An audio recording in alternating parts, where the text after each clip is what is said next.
গাজা সিটিতে একটি গাড়িতে ইসরায়েলের হামলায় অন্তত 5 জন ফিলিস্তিনি নিহত হয়েছে। আহত হয়েছে 25 জন। নিহতদের মধ্যে হামাসের শীর্ষ নেতা রায়েদ সাদ ছিলেন বলে দাবি করেছে ইসরায়েল।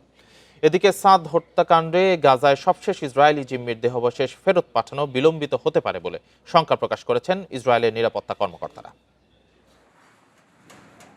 10 অক্টোবর থেকে গাজায় যুদ্ধবিরতি চললেও নানা সময়ে তা লঙ্ঘন করেছে ইসরায়েল। উপত্যকার বিভিন্ন স্থানে আইডিএফের হামলায় প্রাণ হারিয়েছে বেসামরিক ফিলিস্তিনিরা। শনিবারও গাজা সিটিতে একটি গাড়িতে হামলা চালায় আইডিএফ। এতে বেশ কয়েকজন হতাহত হন। নিহতদের মধ্যে হামাসের শীর্ষ কমান্ডার রায়েদ সাদ ছিলেন বলে দাবি করেছে ইসরায়েল। এক বিবৃতিতে ইসরায়েলি সেনাবাহিনী জানায়, হামাস বেশ কয়েক সপ্তাহ ধরে নিজেদের সক্ষমতা পুনরুদ্ধারের চেষ্টা চালাচ্ছে।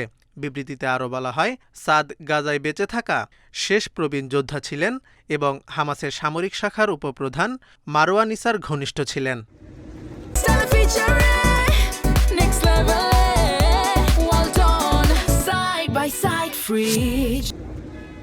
এর আগে ইসরায়েলের প্রধানমন্ত্রীর কার্যালয় জানায়, উপত্যকায় ইসরায়েলি সেনাদের উপর হামলার জবাবে সাদকে হত্যার নির্দেশ দেন বেনিয়ামিন নেতানিয়াহু ও প্রতিরক্ষামন্ত্রী ইসরায়েল কাৎজ। সাদের হত্যার বিষয়ে এখনও কোনো মন্তব্য করেনি হামাস। তবে যুদ্ধবিরতি ভঙ্গের লক্ষ্যে গাজা সিটিতে আইডিএফ হামলা চালিয়েছে বলে জানায় তারা।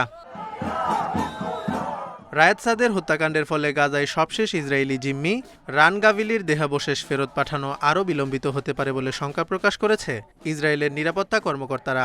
এ সংক্রান্ত উদ্বেগের কারণে সাদের উপর হামলার বিষয়ে ইসরায়েলি কর্তৃপক্ষ আংশিকভাবে বিভক্ত ছিল বলেও জানান তারা।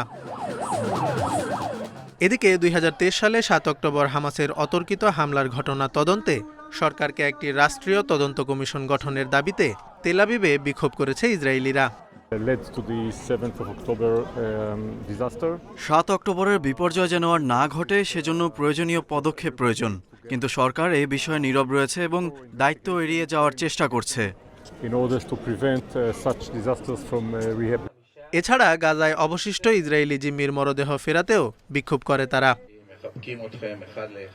Zobayer Hussain, Independent news.